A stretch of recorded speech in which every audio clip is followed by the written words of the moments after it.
Hi friends, ఈరోజు అయితే రొయ్యల కారం కొడుతున్నానండి. అదిగోండి, రొయ్యలు వేపుకొని మొత్తం మనం ఒక క్లాత్లో పెట్టుకుని ఇలా గట్టిగా అటు ఇటు కొడితే అలా వచ్చేస్తాయండి. చక్కగా ముక్కులు ఊడిపోయి మొత్తం అన్నీ ఊడిపోయి రొయ్యలు అటు చక్కగా వస్తాయండి వేపుకున్న తర్వాత. నేనైతే ఈరోజు రొయ్యల కారం కొడుతున్నానండి. చూడండి, అంటే మిక్సీ ఉంది కానీ మిక్సీలో ఎందుకులే అని చెప్పేసి మాకు చిన్న రోలు ఉందండి. ఎప్పుడో నుంచో కొనుక్కున్న రోలు ఉంది. నాకు ఈ రోట్లో పచ్చళ్ళే ఇష్టం అండి బాగాను. అంటే వీడియోస్ ఎప్పుడు పెట్టలేదు కానీ ఈరోజు రొయ్యల కారం గురించి పెడదామనండి. నాకు రొయ్యల కారం అంటే చాలా ఇష్టం. ఈ రొయ్యల కారం ఇష్టం ఎవరికో మీరు అందరూ ఇష్టం ఉండేవాళ్ళైతే కామెంట్ బాక్స్లో కామెంట్ పెట్టండి. ఇలా చేస్తానండి రొయ్యల కారం నేను.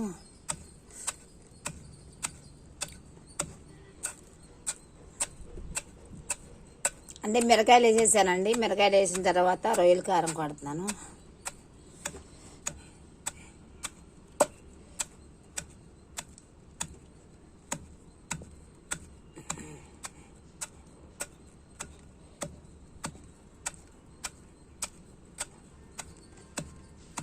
మొత్తం మిరపకాయలు ముందు ఇలా దాకలో వేయించుకున్నానండి.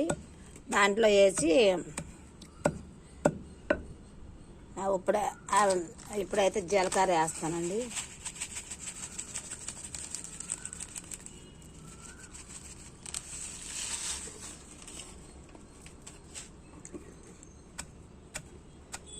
నాకైతే చాలా ఇష్టం అండి రొయ్యల కారం.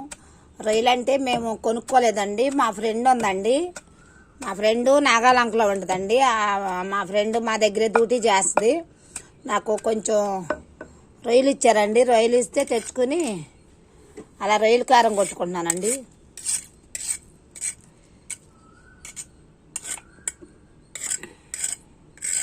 రోట్లో కొట్టుకుంటున్నానండి.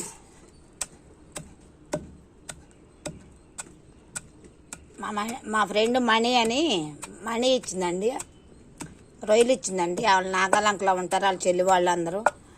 అలా మాకు కొంచెం రొయ్యలు ఇస్తే అలా రొయ్యల కారం, చేపలు, రొయ్యలు కూడా ఇచ్చారండి. నాగాలంకలో బాగుంటాయండి రొయ్యలు, చేపలు. ఆ నాగాలంకలో అంటే బాగా అటు సముద్రం ఉంటుందండి, అటు గుల్లల మాత దగ్గరే. ఆ సముద్రానికి వెళ్ళి పట్టుకుని వస్తారండి. అటు చాలా తక్కువ రేటుకి కూడా ఉంటాయండి. నాగాలంక అంటే రొయ్యలకి వాటికి బాగా ఇదండి. అంటే ఇప్పుడే చూడండి ఎలా రోలు. ఓకేనా ఫ్రెండ్స్?